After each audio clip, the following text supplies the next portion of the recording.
Uniknya di tangan Dita Agusta warga Kemang Bogor, ratusan ekor kucing dirawat dengan baik.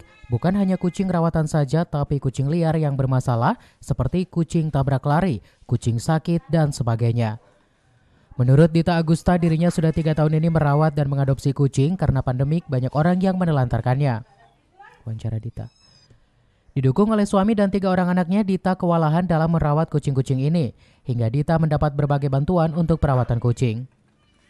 Tak heran jika ada orang yang menitipkan kucingnya ke rumah Dita, seperti halnya Debbie, warga asal Jakarta.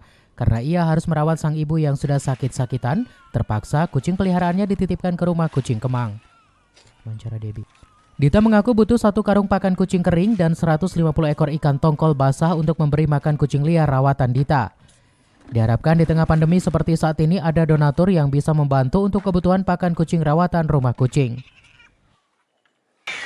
Ya pengaruh pasti ada lah ya.